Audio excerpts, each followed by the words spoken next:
रुख करते हैं पटियाला का, जिथे कि आम आदमी पार्टी वालों रोस प्रदर्शन किया गया।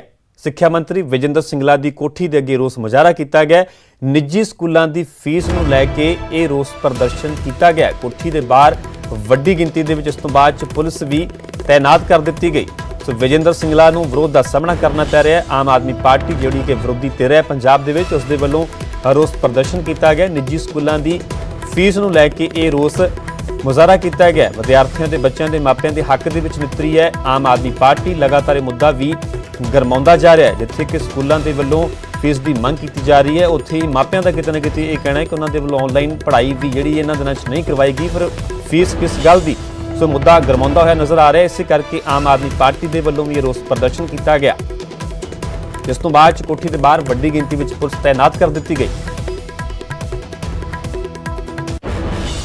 ਜਿਹੜਾ ਪਿਛਲੇ ਦਿਨੀ ਵਿਜੇਂਦਰ ਸਿੰਗਲਾ ਜਿਹੜੇ ਸਿੱਖਿਆ ਮੰਤਰੀ ਪੰਜਾਬ ਨੇ ਉਹਨਾਂ ਵੱਲੋਂ ਬਿਆਨ ਜਾਰੀ ਕੀਤਾ ਗਿਆ ਸੀ ਕਿ ਜਿਹੜੇ ਪ੍ਰਾਈਵੇਟ ਸਕੂਲ ਨੇ ਉਹ ਆਪਣੀ ਪਿਛਲੀ 2 ਮਹੀਨਿਆਂ ਦੀ ਜਿਹੜੀ ਟਿਊਸ਼ਨ ਫੀਸ ਪੂਰੀ ਲੈ ਸਕਦੇ ਨੇ, ਵਸੂਲ ਕਰ ਸਕਦੇ ਨੇ, ਜਦੋਂ ਕਿ ਪਿਛਲੇ 2 ਮਹੀਨਿਆਂ ਤੋਂ 2.5 ਮਹੀਨਿਆਂ ਤੋਂ ਪੂਰੇ ਪੰਜਾਬ ਦੀ ਜਨਤਾ ਘਰਾਂ ਦੇ ਵਿੱਚ ਕੈਦ ਸੀ, ਤਾਂ ਉਹ ਉਹਨਾਂ ਦੇ ਕਮਾਈ ਦੇ ਸਾਧਨ ਵੀ ਜਿਹੜੇ ਖਤਮ ਸਨ। पंजाब सरकार वालों किसी भी मापे की और किसी भी पंजाब की जनता की अज तक किसी भी तरह की कोई मदद नहीं की गई। चाहे राशन की गल करिए, चाहे होर सेहत सुविधावां की बहुत ही वधिया तरीके दे नाल असीं गल कर सकते हैं कि पंजाब सरकार नाकाम रही है।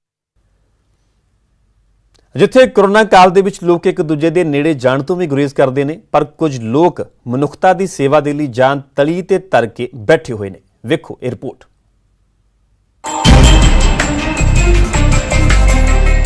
ਜਦੋਂ ਜਦੋਂ ਕੋਈ ਮੁਸ਼ਕਿਲ ਦੀ ਘੜੀ ਆਈ ਜਾਂ ਫਿਰ ਕੋਈ ਔਖਾ ਸਮਾਂ ਆਇਆ, ਇਨਸਾਨ ਨੂੰ ਬਸ ਇੱਕੋ ਹੀ ਨਾਮ ਯਾਦ ਆਇਆ, ਉਹ ਹੈ ਭਗਵਾਨ। ਭਗਵਾਨ ਇਨਸਾਨਾਂ ਨੇ ਮੰਦਿਰਾਂ ਜਾਂ ਫਿਰ ਮੂਰਤੀਆਂ 'ਚ ਵੇਖਿਆ, ਮੰਨਦੇ ਨੇ, ਪੂਜਾ ਕਰਦੇ ਨੇ, ਸੁੱਖ ਹੋਵੇ ਜਾਂ ਦੁੱਖ ਹੋਵੇ ਹਰ ਪਲ ਉਸ ਨੂੰ ਯਾਦ ਕਰਦੇ ਨੇ। ਪਰ ਇਹ ਧਰਤੀ ਦੇ ਭਗਵਾਨ ਨੇ, ਉਹ ਭਗਵਾਨ ਜੋ ਆਪਣੀ ਜਾਨ ਜੋਖਿਮ 'ਚ ਪਾ ਕੇ ਲੋਕਾਂ ਦੀ ਸੇਵਾ ਕਰ ਰਹੇ ਨੇ। ਉਹਨਾਂ ਨੂੰ ਪਰਵਾਹ ਨਹੀਂ ਆਪਣੀ ਜਾਨ ਦੀ, ਬਸ ਮਕਸਦ ਹੈ ਤਾਂ ਲੋਕਾਂ ਦੀ ਜਾਨ ਬਚਾਉਣਾ।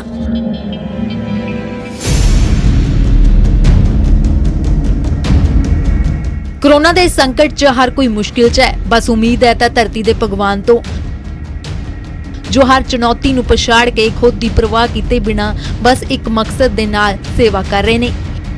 ਉਹ ਹੈ ਭਗਵਾਨ, ਧਰਤੀ ਦੇ ਭਗਵਾਨ, ਜਿਨ੍ਹਾਂ ਨੂੰ ਅਸੀਂ ਡਾਕਟਰ ਕਹਿੰਦੇ ਹਾਂ।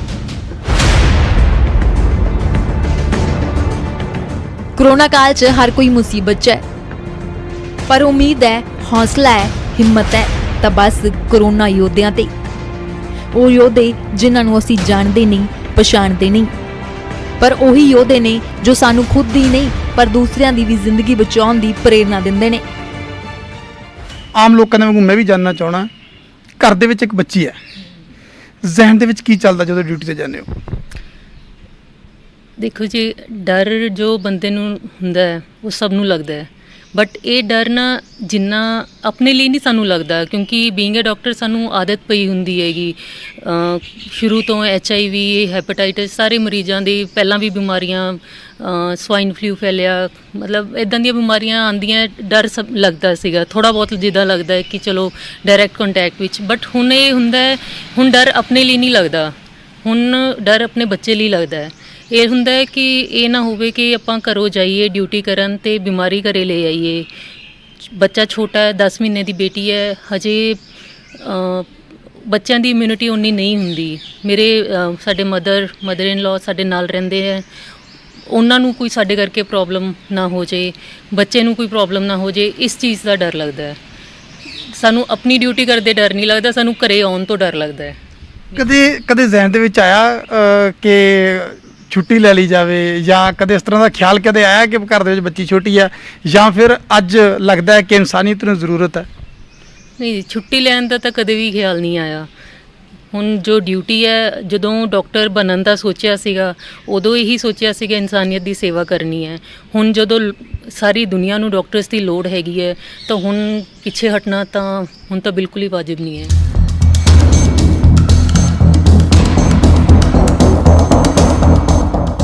11 ਮਹੀਨਿਆਂ ਦੀ ਇਹ ਮਾਸੂਮ ਜਿਸ ਨੂੰ ਪਤਾ ਨਹੀਂ ਕਿ ਕੀ ਹੋ ਰਿਹਾ ਹੈ, ਕਿਉਂ ਹੋ ਰਿਹਾ ਹੈ, ਪਰ ਇਹ ਹਕੀਕਤ ਹੈ ਅੱਜ ਦੀ, ਜਿੱਥੇ ਇਨਸਾਨ ਦੂਸਰੇ ਇਨਸਾਨ ਨੂੰ ਹੱਥ ਲਗਾਉਣ ਤੋਂ ਡਰਦਾ ਹੈ। ਪਰ ਇਹ ਡਾਕਟਰ ਨੇ ਜਿਨ੍ਹਾਂ ਨੂੰ ਕੋਈ ਪਰਵਾਹ ਨਹੀਂ। ਹਸਪਤਾਲ 'ਚ ਕਿੰਨੇ ਹੀ ਮਰੀਜ਼ ਇਹਨਾਂ ਨੂੰ ਕਰੋਨਾ ਪੋਜ਼ਿਟਿਵ ਮਿਲਦੇ ਨੇ, ਪਰ ਪਰਵਾਹ ਨਹੀਂ, ਖੁਦ ਦੀ ਜਾਨ ਰਹੇ ਜਾਂ ਨਾ ਰਹੇ, ਪਰ ਜਹਾਨ ਹਮੇਸ਼ਾ ਰਹੇ। 11 ਮਹੀਨੇ ਦੀ ਮਾਸੂਮ ਹਾਲੇ ਘਰ ਹੀ ਹੈ, ਚਿਹਰੇ ਤੇ ਮੁਸਕਾਨ ਹੈ, ਮਾਤਾ ਪਿਤਾ ਨੂੰ ਹੱਸਦੇ ਹੱਸਦੇ ਬਾਏ ਕਰ ਰਹੀ ਹੈ, ਪਰ ਮਾਤਾ ਪਿਤਾ ਦੀ ਜੰਗ ਕਰੋਨਾ ਨਾਲ ਜਾਰੀ ਹੈ।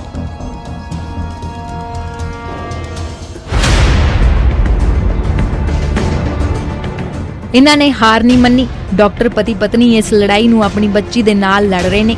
ਉਹ ਬੇਟੀ ਜਿਸ ਨੂੰ ਕਰੋਨਾ ਦਾ ਮਤਲਬ ਤੱਕ ਪਤਾ ਨਹੀਂ। ਦੋਵੇਂ ਇਸ ਵੇਲੇ ਦੇਸ਼ ਦੀ ਸੇਵਾ ਕਰ ਰਹੇ ਨੇ, ਪਰ ਪਰੇਸ਼ਾਨੀਆਂ ਘੱਟ ਨਹੀਂ ਨੇ।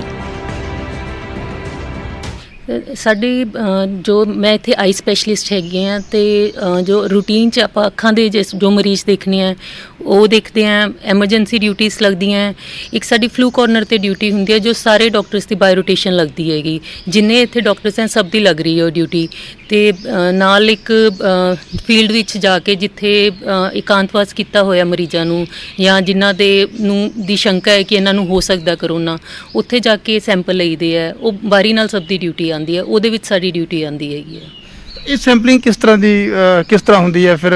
ਜਿਸ ਤਰ੍ਹਾਂ ਅਸੀਂ ਦੇਖਦੇ ਹਾਂ ਤਸਵੀਰਾਂ ਦੇ ਵਿੱਚ ਕਿ ਡਾਇਰੈਕਟ ਡੀਲਿੰਗ ਨਾਲ ਉਹ ਸਵੈਬ ਵਗੈਰਾ ਲੈਣਾ ਤੇ ਸੈਂਪਲ ਲੈਣਾ, ਉਹ ਤੁਹਾਡੀ ਰਿਸਪੌਂਸਿਬਿਲਟੀ ਹੈ ਜਾਂ ਤੁਹਾਡੀ ਟੀਮ ਦੀ ਹੁੰਦੀ ਹੈ? ਸੈਂਪਲ ਲੈਣਾ ਜੋ ਉਹ ਡਾਕਟਰ ਨੇ ਹੀ ਲੈਣਾ ਹੁੰਦਾ ਹੈ। ਅਸੀਂ ਪੀਪੀ ਕਿਟ ਪਾ ਕੇ ਲੈਂਦੇ ਹਾਂ ਸੈਂਪਲ, ਤੇ ਕੋਸ਼ਿਸ਼ ਕਰੀਦਾ ਕਿ ਮਿਨੀਮਮ ਸਾਡਾ ਐਕਸਪੋਜ਼ਰ ਹੋਵੇ। ਵੈਸੇ ਤਾਂ ਪੀਪੀ ਕਿਟ ਵਿੱਚ ਮਤਲਬ ਉਹ ਇੱਕ ਪਾਉਣਾ ਹੀ ਤੁਸੀਂ ਦੇਖਿਆ ਹੋਵੇਗਾ ਕਿੱਦਾਂ ਪਲਾਸਟਿਕ ਵਾਂਗੂ ਉਹਦੇ ਵਿੱਚ ਦੀ ਹਵਾ ਕ੍ਰੋਸ ਨਹੀਂ ਕਰਦੀ ਹੈਗੀ। ਇੱਕ ਵਾਰ ਤੁਸੀਂ ਪਾ ਲਓ, ਜਦੋਂ ਉਤਾਰਦੇ ਆ ਬਿਲਕੁਲ ਪਸੀਨੇ ਨਾਲ ਭਿੱਜੇ ਹੁੰਦੇ ਆ। ਤੇ ਇਸ ਲਈ ਇੱਕ ਵਾਰ ਉਹਨੂੰ ਪਾ ਕੇ ਜਿੰਨੇ ਸੈਂਪਲ ਹੁੰਦੇ ਆ ਕੋਸ਼ਿਸ਼ ਕਰੀਦੇ ਕਿ ਇਕੱਠੀ ਆਪਾਂ ਉਹ ਲੈ ਲਈਏ, ਤੇ ਤਾਂ ਕਿ ਬਾਰ-ਬਾਰ ਉਹ ਕਿਟ ਨਾ ਪਾਣੀ ਪਵੇ। ਡਾਕਟਰ ਮਨਪ੍ਰੀਤ ਕੌਰ ਦੀ ਡਿਊਟੀ ਸੈਂਪਲਿੰਗ 'ਚ ਹੈ ਤਾਂ ਉਹਨਾਂ ਦੇ ਪਤੀ ਡਾਕਟਰ ਅਦਿੱਤਿਆ ਦੀ ਡਿਊਟੀ ਆਈਸੋਲੇਸ਼ਨ ਵਾਰਡ 'ਚ ਹੈ।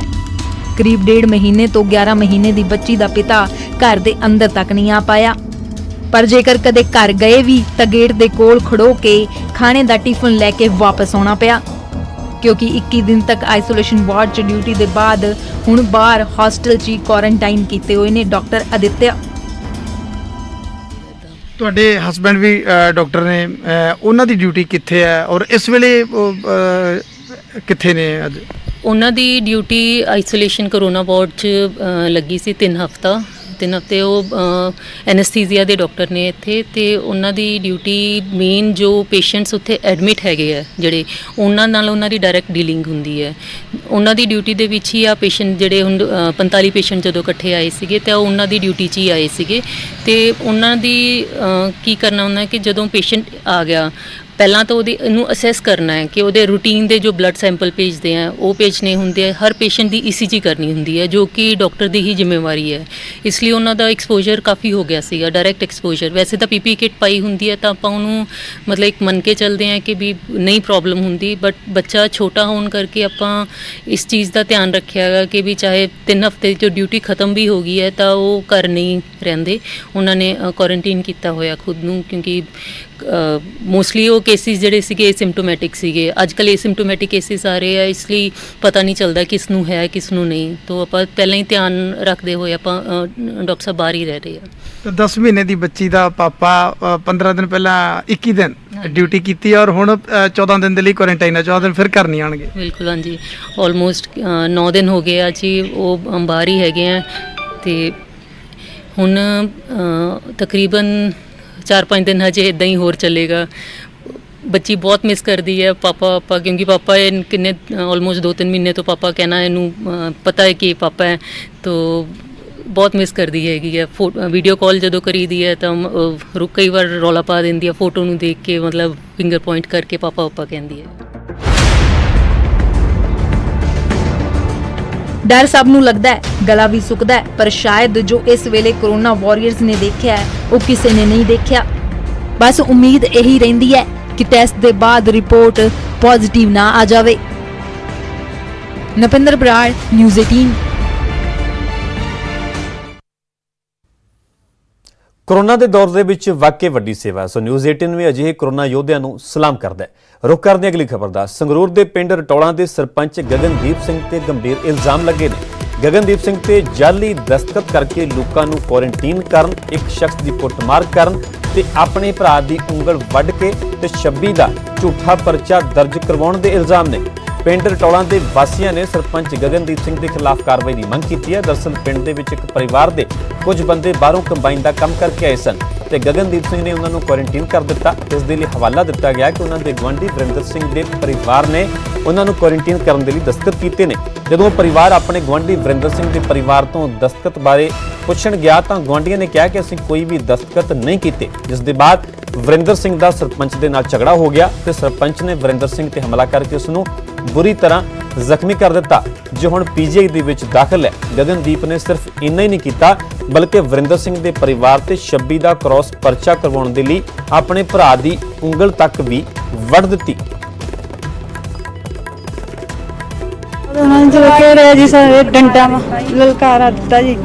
ਉਹਨਾਂ ਨੇ ਆ ਕੇ ਜੀ ਮੇਰੇ ਹਸਬੈਂਡ ਦੇ ਡੰਡਾ ਮਾਰਿਆ ਜੀ।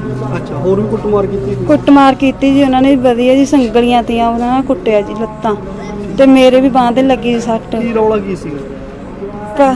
ਸੈਨਾ ਦਾ ਰੌਲਾ ਸੀ ਜੀ। ਇੱਕ ਮਿੰਟ ਜੀ।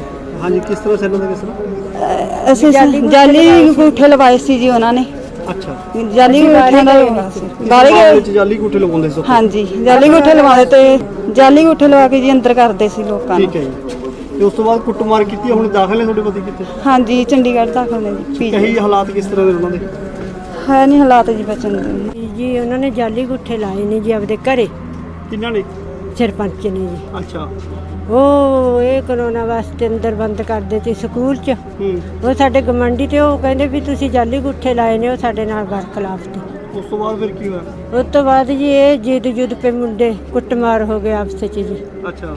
ਫਿਰ ਉਹਨਾਂ ਨੇ ਜੀ ਆ ਵਾਕਾ ਕਰਿਆ ਬਸ। ਅਸੀਂ ਮੰਗ ਕਰਦੇ ਹਾਂ ਵੀ 26 ਹੋਣੀ ਨਹੀਂ ਚਾਹੀਦੀ।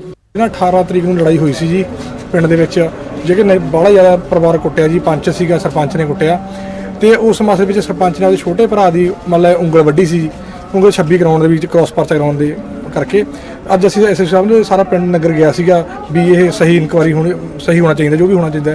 ਤੇ ਉਹਨਾਂ ਸਾਨੂੰ ਭਰੋਸਾ ਦਿਵਾਇਆ ਵੀ ਅਸੀਂ ਸਹੀ ਕਰਾਵਾਂਗੇ। ਸਾਨੂੰ ਡੀਐਸਪੀ ਐਸਐਸਪੀ ਸਾਹਿਬ ਸਾਨੂੰ ਡੀਐਸਪੀ ਸਾਹਿਬ ਨੇ ਭੇਜਿਆ ਜੀ ਵੀ ਅਸੀਂ ਪੂਰੀ ਸਹੀ ਕੰਮ ਕਰ ਰਹੇ ਹਾਂਗੇ, ਵੀ ਅਸੀਂ ਗਲਤ ਪਰਚਾ ਨਹੀਂ ਦਿੰਦੇ ਹੈਗੇ। ਇਹ ਸਾਰਾ ਅਕਾਤਵਾਸ ਕੀਤੇ ਸਕੂਲ ਦੇ ਵਿੱਚ ਜਿਹੜੇ ਮਤਲਬ ਬਾਹਰਲੇ ਮਸ਼ੀਨਾਂ ਵਾਲੇ ਆਏ ਸੀ, ਜਿਹੜੀਆਂ ਮਾਤਾ ਇਹ ਮੈਂਬਰ ਨਹੀਂ ਸੀ ਜੀ, ਇਹਦਾ ਜਾਲੀ ਅੰਗੂਠਾ ਆਪ ਲਾ ਲਿਆ। ਉਹਦੇ ਵਿੱਚੋਂ ਆਪਸ ਵਿੱਚ ਦੋਵੇਂ ਪਰਿਵਾਰਾਂ ਦਾ ਤਕਰਾਰ ਹੋ ਗਿਆ ਤੇ ਹੱਥੋਂ ਪਾਈ ਹੋ ਗਈ ਜੀ। ਜਾਲੀ ਅੰਗੂਠਾ ਕਿਹਨੇ ਲਾਇਆ ਸੀ? ਸਰਪੰਚ ਨੇ ਜੀ। ਕੀ ਨਾਮ ਹੈ ਸਰਪੰਚ ਦਾ? ਗਗਨਦੀਪ ਸਿੰਘ ਜੀ। ਠੀਕ ਹੈ। ਹਾਂਜੀ, ਉਹਦੇ ਕਰਕੇ ਸਾਰਾ ਇਹਨਾਂ ਦਾ ਆਪਸ ਵਿੱਚ ਤਕਰਾਰਬਾਜ਼ੀ ਹੋ ਗਈ ਜੀ, ਹੱਥੋਂ ਪਾਈ ਹੋ ਗਈ ਜੀ। ਤੇ ਜਿਹੜਾ ਮੁੰਡੇ ਦੀ ਸੱਟਾਂ ਮਾਰੀਆਂ ਨੇ ਉਹਦੀ ਅਸੀਂ 7 ਵਜੇ ਜ਼ਮਾਨਤ ਵੀ ਕਰਾਈ ਸੀ ਜੀ।